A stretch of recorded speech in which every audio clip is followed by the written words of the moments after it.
Jake Martinez sat in his usual spot near the back of the xenobiology classroom, trying not to draw attention to himself. The morning light from Kepler Station's artificial sun streamed through the massive windows, casting long shadows across the curved lecture hall. Around him, his classmates from dozens of different worlds chatted quietly in their various languages, creating a symphony of clicks, whistles, and harmonious tones.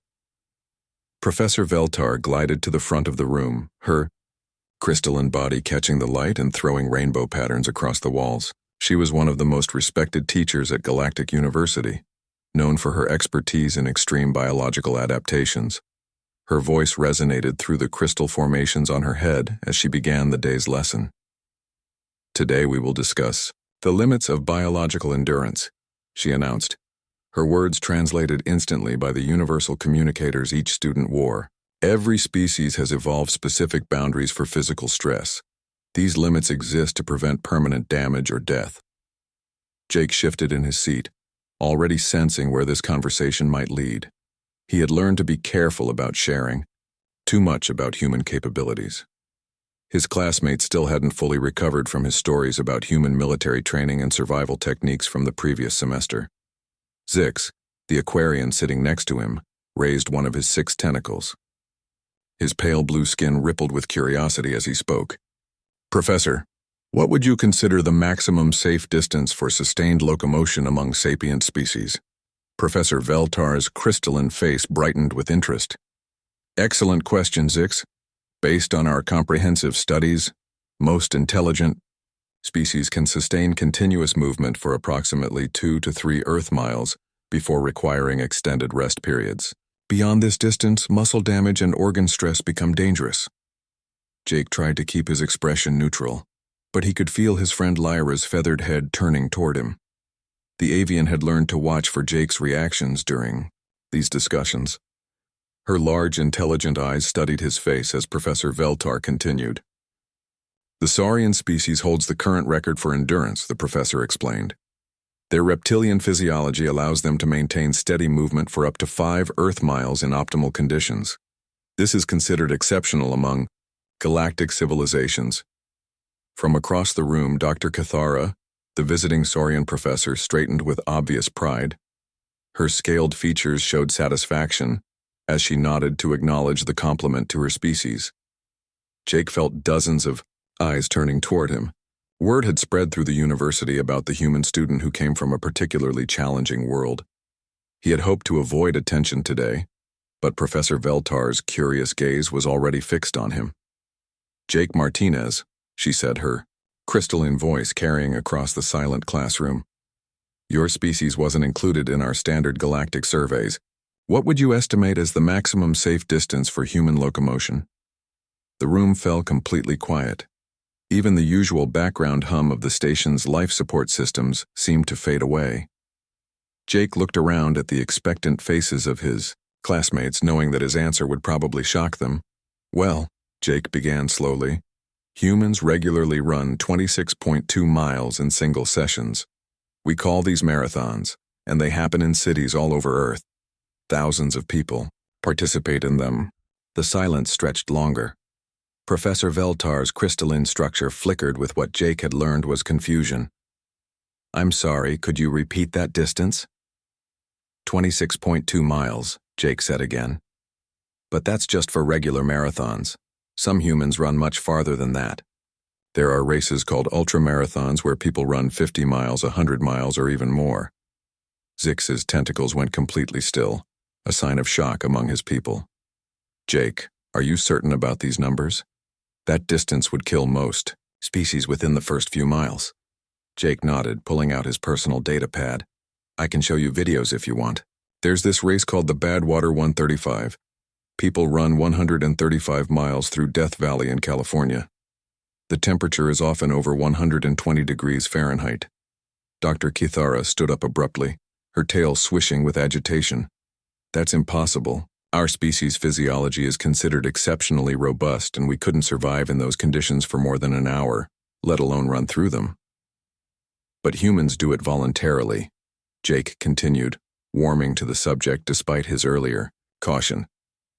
They train for months, sometimes years, just to participate. And it's not just the distance. People run marathons in Antarctica where the temperature is 40 degrees below zero. They run them at high altitude where the air is thin. They run them through deserts, mountains, and forests. Professor Veltar's crystalline form was now flickering rapidly, indicating deep thought. Jake, could you show us documentation of these events? I need to understand how this is physiologically possible. Jake connected his datapad to the classroom's display system, the large screen filled with footage from the Boston Marathon, showing thousands of humans running through city streets. The alien students watched in stunned silence as the video showed runners of all ages, from teenagers to people in their 70s completing the 26-mile course. These are normal humans? Asked Norp, the slug-like gastropod whose species was known for their analytical minds. They haven't been genetically modified or enhanced? No modifications, Jake confirmed. Just regular people who trained for the event. Some of them have regular jobs like teachers, doctors, or office workers. They do this as a hobby. The next video showed ultra-marathon footage with runners traversing mountain trails and desert landscapes. When the narrator mentioned that some participants ran for 24 hours straight, several students began showing signs of distress. Lyra's feathers were ruffled with concern. Jake, don't humans get injured doing this? The stress on your bodies must be enormous. Sometimes, Jake admitted, but humans have developed all sorts of techniques to push through pain and exhaustion. We have sports medicine, nutrition science, and mental training methods. Most people finish these races safely. Dr. Cathara was studying the footage with professional interest. The muscular efficiency is remarkable, and their cardiovascular systems must be incredibly robust. But what I don't understand is the motivation. Why would they voluntarily subject themselves to such extreme stress? Jake smiled, remembering his own experience running a half marathon in college. Humans enjoy challenges. We like to test our limits and see what we're capable of. There's a satisfaction in finishing something difficult, especially when you weren't sure you could do it. Professor Veltar finally spoke, her voice filled with academic fascination. Class, we're witnessing something unprecedented. If these recordings are accurate, human endurance capabilities exceed our current understanding of sapient species limitations by factors of 10 or more. The bell chimed, indicating the end of class period, but no one moved. The students remained in their seats, staring at the frozen image on the screen showing a human runner crossing a finish line with arms raised in triumph. As Jake gathered his materials, he realized that his simple answer about marathon running had opened another window into human nature for his classmates. He wondered what other aspects of human life would surprise them as the semester continued. The next evening, Jake found himself surrounded by curious classmates in the university's common area. Word about the marathon discussion had spread quickly through the dormitories, and now almost a dozen students from different worlds had gathered. Around the circular seating area where Jake usually did his homework, Lyra perched on the edge of her chair, her golden feathers still slightly ruffled from excitement. She had been asking questions about human activities all day, and Jake could see the curiosity burning in her large, dark eyes. Next to her sat Zix, whose blue tentacles kept twitching with nervous energy. Jake, Lyra began, her voice carrying the musical quality common to her species. Yesterday you mentioned that humans run extreme distances for fun. What other recreational activities do your people enjoy? Jake looked around at the expectant faces of his study group. There was Norp, slowly munching on mineral supplements, his eye stalks focused intently on Jake. The twin crystalline students, Vera and Vex, sat perfectly still, their bodies catching and reflecting the soft lighting of the common area. Even Quiet Doc, the amphibious hydran who rarely spoke, had moved closer to listen. Well, Jake said, setting down his textbook. Humans have lots of different hobbies. Some people like to jump out of aircraft with parachutes. We call it skydiving. The reaction was immediate. Zix's tentacles went completely stiff, and Vera actually cracked slightly, a thin line appearing across her crystalline shoulder. Jump out of aircraft? She asked, her voice higher than usual. While they're flying? Yeah, usually from about 12,000 feet up, Jake replied, pulling out his datapad.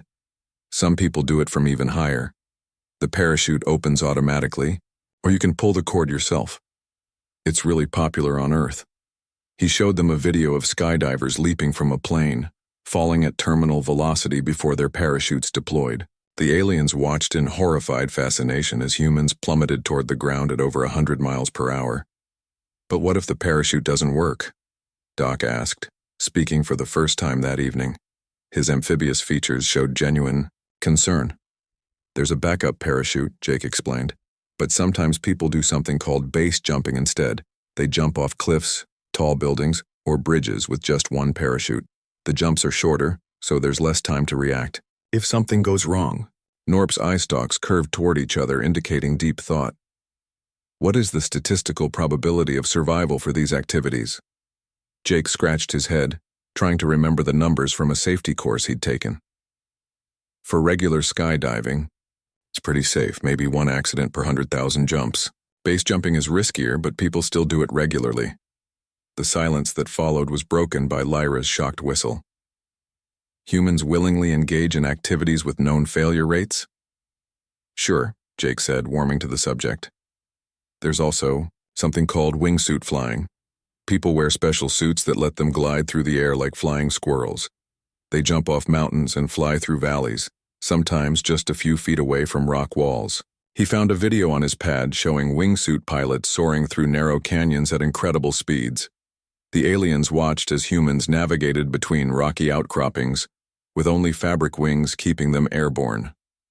Vex, the quieter of the twin, crystallines, finally spoke. The precision required for that activity must be extraordinary. One small miscalculation would result in immediate death. That's part of what makes it exciting, Jake replied.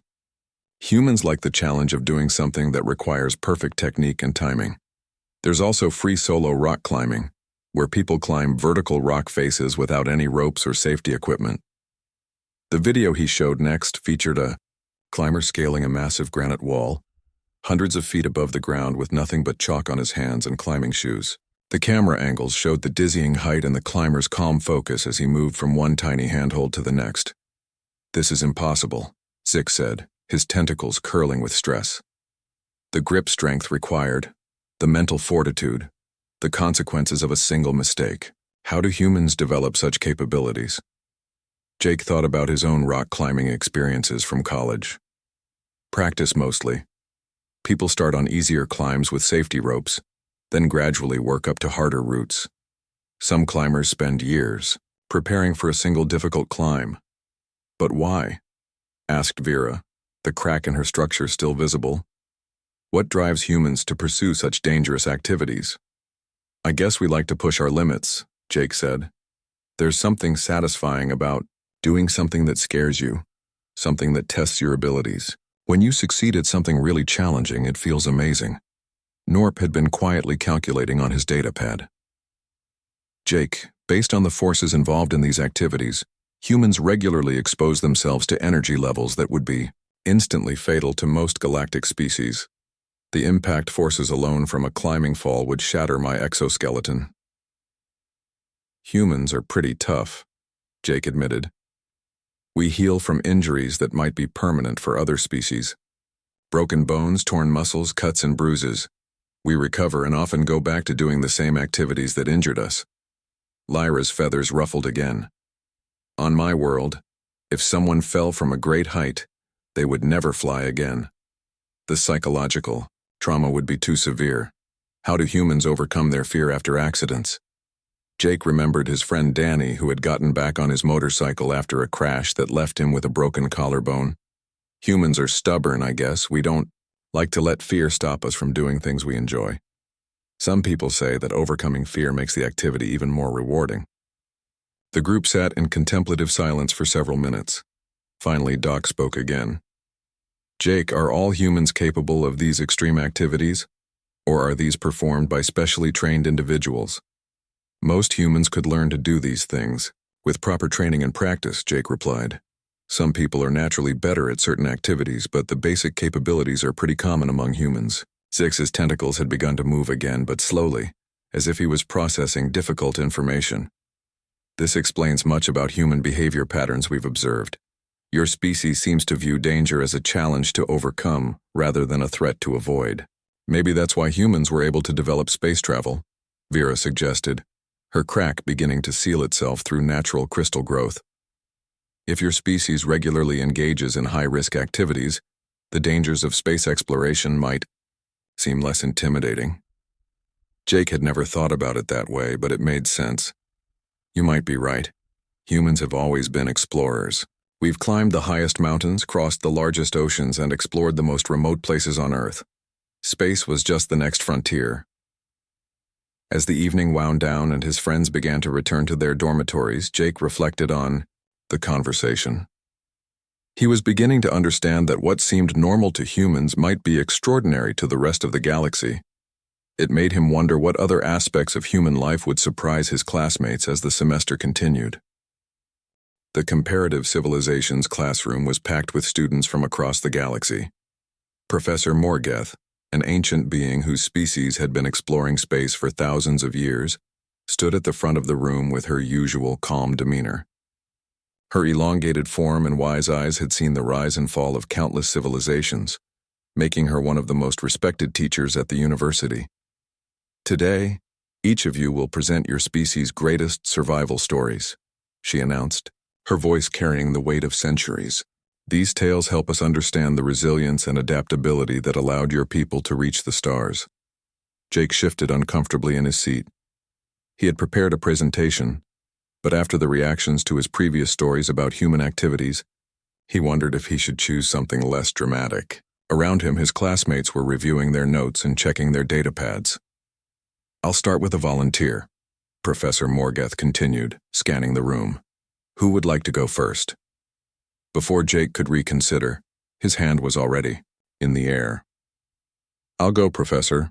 Lyra, sitting beside him, gave him a concerned look. She had learned to worry when Jake volunteered to share stories about humanity.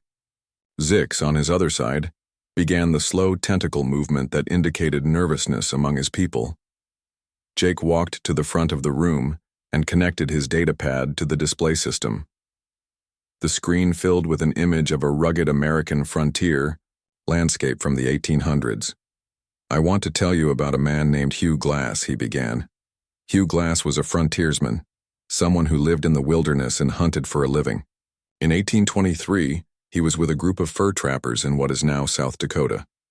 One day, while scouting ahead of his group, Hugh came face to face with a massive grizzly bear. Jake clicked to the next image, showing a reconstruction of the encounter. Grizzly bears are some of Earth's most dangerous predators. They can weigh over 800 pounds and run 35 miles per hour. This bear attacked Hugh before he could escape. The classroom was completely silent. Even Professor Morgeth leaned forward with interest. "The bear mauled Hugh severely," Jake continued. "It broke his leg, cracked his ribs, and tore open his back and throat. His companions found him covered in blood and barely breathing. They were sure he would die within hours, so they took his weapons and supplies and left him behind." Vera, one of the crystalline students, made a sharp cracking sound. "They abandoned him while he was still alive?" "They thought he was dying," Jake explained. But Hugh regained consciousness and realized he was alone, over 200 miles from the nearest settlement. He had no weapons, no food, and no medical supplies. He was also badly injured. Jake clicked to a map showing the vast wilderness Hugh had to cross. Hugh knew that if he stayed where he was, he would die. So he began crawling. For the first few days, he could only move by dragging himself along the ground using his arms.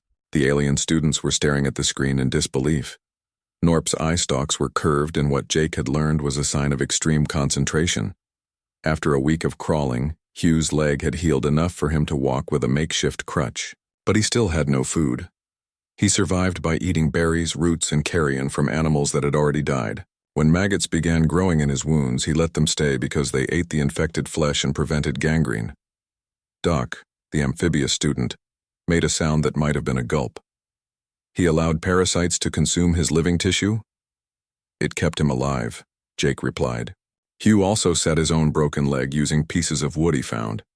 He had no painkillers, no medical tools, just his knowledge of basic first aid.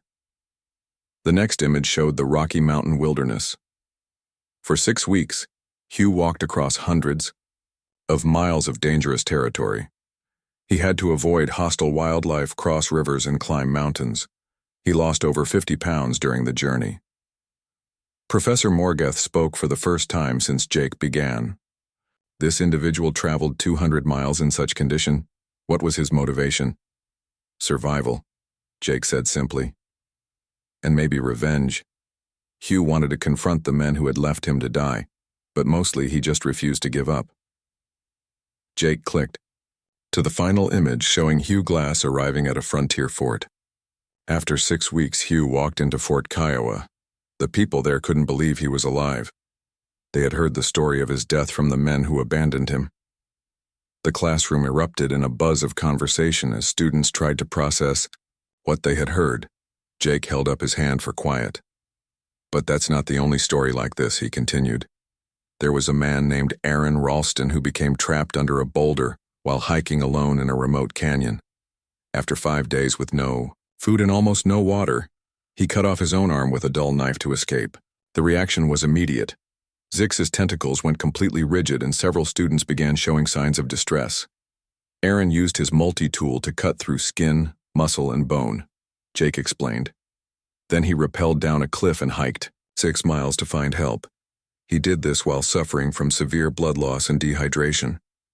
Vera made another cracking sound, this one much louder. He voluntarily amputated his own limb? He knew it was the only way to survive, Jake replied. Aaron said later that he had to choose between losing his arm or losing his life. He chose to live. Jake prepared to share one more story. In 1972, a plane carrying a rugby team crashed in the Andes Mountains. 45 people were on board, but only 29 survived the initial crash. They were stranded at high altitude in freezing temperatures with no food and no way to signal for help. The image on the screen showed the wreckage of the aircraft surrounded by snow-covered peaks. The survivors had to deal with avalanches, frostbite, and starvation.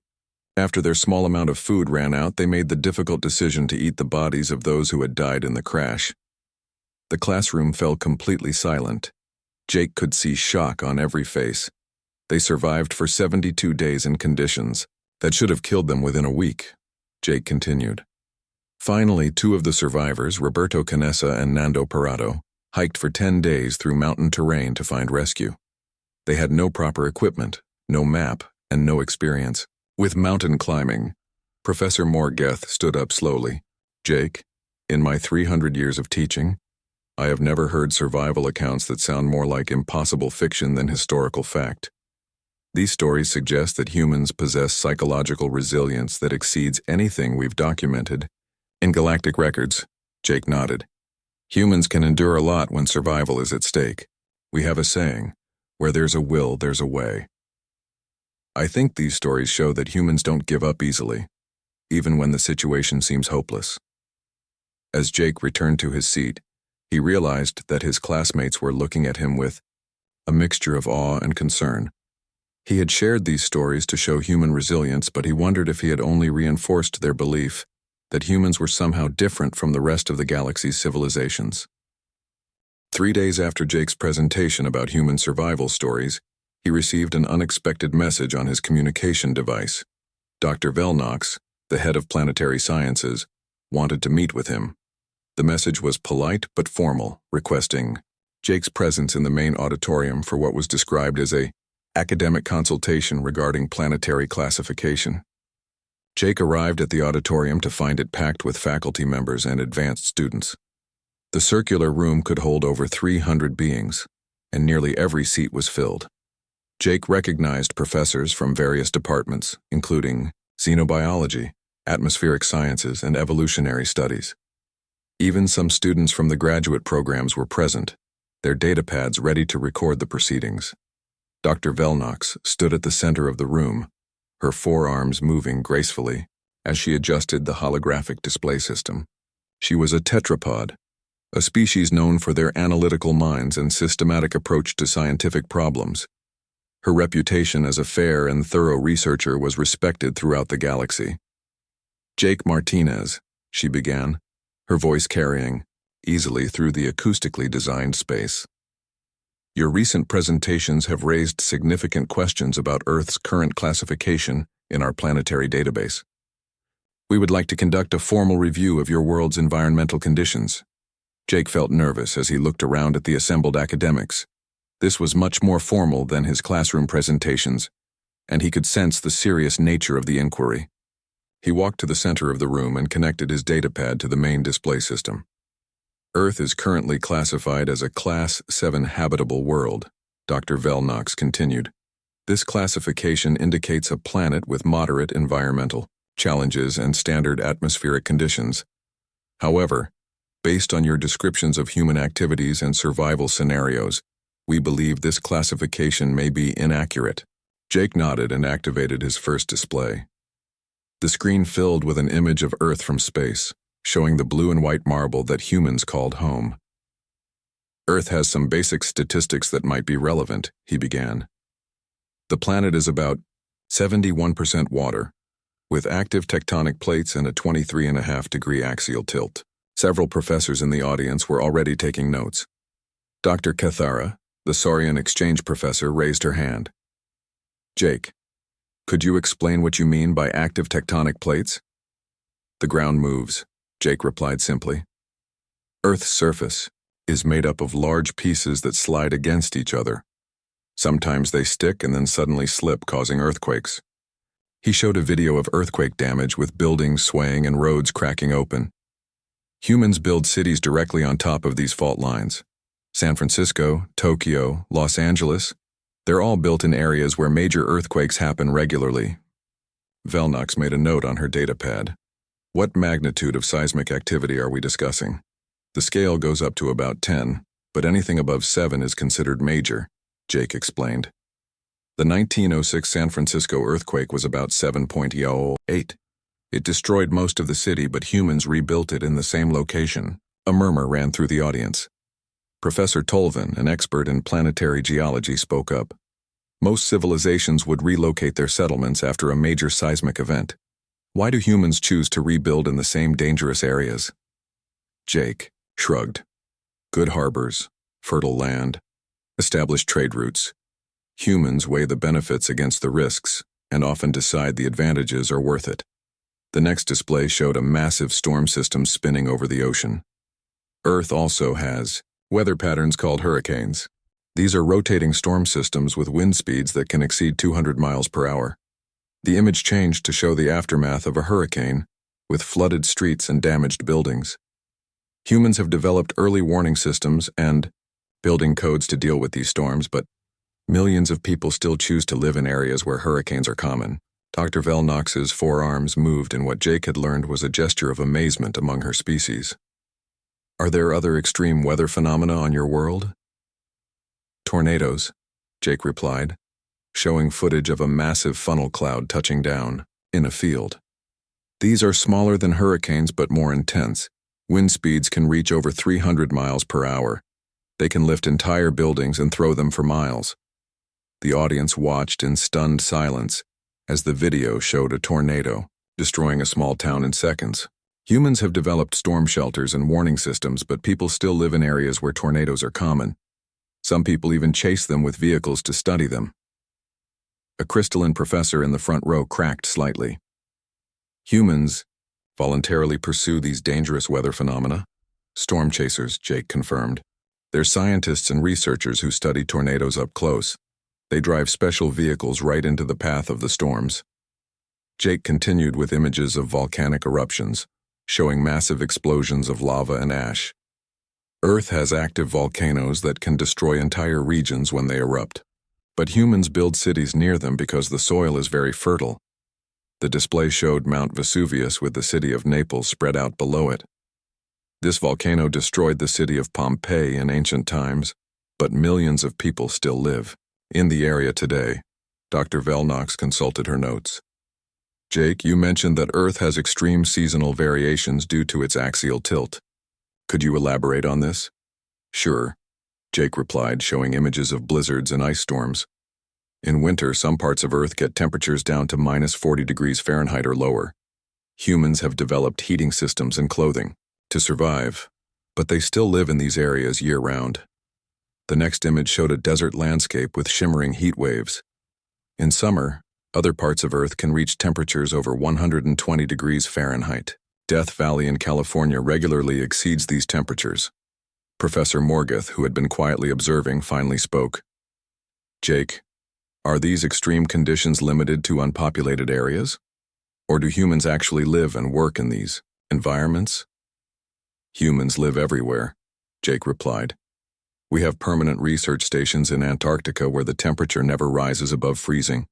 We have cities in deserts where the temperature regularly exceeds 100 degrees.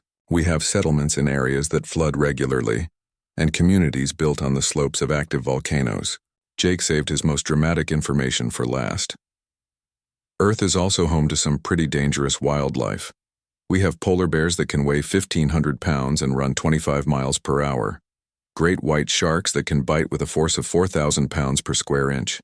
Venomous snakes whose bite can kill a human in minutes. The display showed images of various predators and venomous creatures. Humans swim in oceans where these sharks live. We hike through forests where dangerous animals hunt. We live in areas where deadly snakes and spiders are common.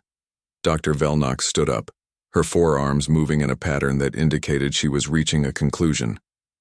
Based on this information, I believe we need to completely reevaluate Earth's planetary classification. She turned to address the full audience. The environmental conditions described exceed the parameters for any habitable world classification in our current system. The combination of extreme weather, geological instability, temperature variations, and dangerous wildlife suggests that Earth should be classified as a Class 12 death world. A shocked silence filled the auditorium. Class 12 death world was a theoretical classification that most scientists believed was impossible for any planet to support intelligent life. This would make Earth the first confirmed Class 12 death world, known to support a sapient species, Dr. Velnox continued. And it would explain the remarkable resilience and adaptability that Jake has demonstrated in his presentations about human capabilities. As the academic session concluded, Jake realized that his simple stories about human life had fundamentally changed how the galaxy viewed his home world. Earth was no longer just another inhabited planet. It was now officially recognized as one of the most dangerous worlds in known space. In the weeks following Earth's reclassification as a Class 12 death world, Jake noticed a significant change in how his classmates treated him. Students who used to greet him cheerfully now gave him polite nods from a safe distance. When he entered a room, conversations would pause as beings turned to look at him with expressions that mixed awe, fear, and curiosity. Jake sat alone in the cafeteria, picking at his lunch while watching his former study group sitting 3 tables away. They kept glancing in his direction, but hadn't invited him to join them since the planetary classification hearing. He understood their reaction, but it still made him feel isolated and lonely. "Mind if I sit here?" a familiar voice asked. Jake looked up to see Lyra approaching with her meal tray. Her golden feathers were perfectly groomed, and her large eyes showed the same warmth they always had. "Of course," Jake replied, grateful for the company. Lyra settled into the chair across from him, arranging her wings comfortably. "You look like someone who's lost his best friends," she observed. "Maybe I have," Jake said quietly. "Ever since the hearing, everyone treats me like I'm some kind of dangerous creature. Zix actually crossed to the other side of the hallway when he saw me yesterday." Lyra tilted her head in the way that indicated deep thought among her people. "Jake, you have to understand something.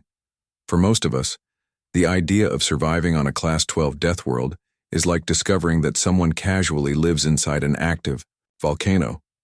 It's not that we think you're dangerous, it's that we can't comprehend how your species even exists." Jake pushed his food around on his plate. "But I'm the same person I was before the hearing. I haven't changed." "No, but our understanding of you has changed completely," Lyra replied. "Before, we thought humans were just another spacefaring species with some interesting quirks. Now we know that you come from a world so hostile that it shouldn't be able to support intelligent life." She paused to take a bite of her meal, then continued. "Jake, do you realize what your stories have taught us? You've shown us that humans regularly do things that would be considered impossible by galactic standards. You survive in conditions that would kill most of us within hours. You voluntarily engage in activities that have significant failure rates. You heal from injuries that would be permanently disabling to other species. Jake looked around the cafeteria, at the various alien students eating their meals and chatting quietly. So what am I supposed to do, pretend I'm not human? Actually, I have an idea about that, Lyra said, her eyes brightening with excitement. What if instead of trying to make yourself seem less impressive, you used your experiences to help others? She pulled out her datapad and showed Jake a proposal she had been working on. I've been thinking about this since your first presentation about marathons. What if we created a program where students from different worlds share their approaches to overcoming challenges?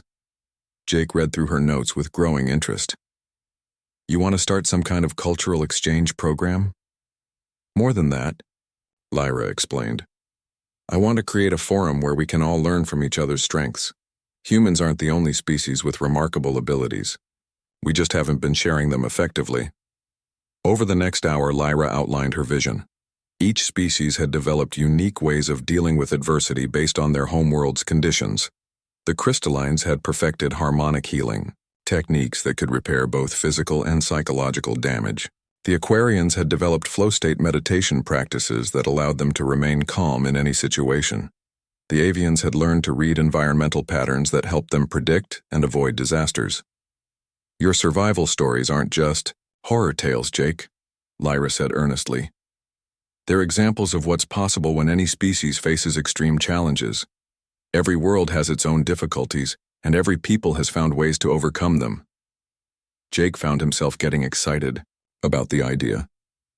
So instead of focusing on how dangerous Earth is, we focus on how different species have learned to adapt and survive.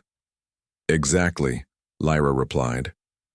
And I think Professor Morgeth would be interested in sponsoring this kind of program. She's always been passionate about understanding what makes civilizations resilient. The next day, Jake and Lyra presented their proposal to Professor Morgeth. The elderly professor listened carefully as they explained their vision for a cultural resilience exchange program. When they finished, she sat quietly for several minutes, considering their words. This is exactly what the university needs, she finally said. Too often we focus on our differences instead of learning from our diverse strengths. I'll help you get approval for a pilot program. The first Cultural Resilience Exchange session was held 2 weeks later in one of the smaller lecture halls. Jake was nervous as students from a dozen different species filed in, but he was encouraged to see familiar faces among the attendees. Zix arrived early and took a seat near the front. Jake, he said, his tentacles moving in what Jake had learned, was an apologetic gesture. I owe you an apology. I was so shocked by the reclassification that I forgot you're still the same friend who helped me with my xenobiology homework. No apology needed, Jake replied. I understand why everyone's been nervous around me. The session began with Jake sharing a human technique for mental resilience called positive visualization. He explained how humans prepare for difficult challenges by mentally rehearsing successful outcomes. The alien students were fascinated by the concept of using imagination as a tool for building confidence. Vera, one of the crystalline students, shared her people's harmonic resonance healing. She demonstrated how specific sound frequencies could promote both physical healing and emotional balance. Even Jake found the experience deeply relaxing. Norp explained the gastropod technique of analytical meditation, where complex problems were broken down into manageable components. Doc described Hydran group consciousness practices that allowed his people to share emotional burdens during difficult times. As the session continued, Jake realized that something remarkable was happening. Instead of focusing on what made each species unusual or frightening, they were learning practical techniques from each other. The avian's environmental awareness could help ground-based species better understand their surroundings. The Aquarians' flow-state practices could benefit anyone dealing with stress. This is incredible, Lyra whispered to Jake during a break. Look around the room, everyone's engaged and excited to learn. Jake looked around and saw students from different worlds working together, sharing techniques and asking questions. The fear and awe that had surrounded him for weeks had been replaced by curiosity and collaboration. After the session ended, several students approached Jake to thank him for organizing the program. Even Dr. Keith Ara, the Saurian professor who had been skeptical of his early presentations, expressed interest in contributing to future sessions. As Jake walked back to his dormitory that evening, he reflected on how much had changed since his first day at Galactic University. His stories about human endurance and Earth's harsh conditions had indeed shocked his classmates, but they had also opened doors to deeper understanding between species. He pulled out his communication device and found a message waiting for him. It was from Earth, from his younger sister Lisa. She had been accepted into the Galactic University's new Human Studies program, which had been created in response to the interest generated by Earth's reclassification. "Looks like I'll be following in your footsteps, big brother," her message read. "I can't wait to hear what other stories you've been sharing about our crazy planet." Jake smiled as he typed his reply. "Just wait until you get here, Lisa. I think you're going to love showing the galaxy what humans are really capable of." As he settled down to study for his next exam, Jake made a note in his personal journal. "Turns out the universe isn't divided between the tough and the weak," he wrote. "It's filled with different kinds of strength, each forged by the unique challenges of home. And sometimes sharing those challenges is the best way to build bridges between worlds."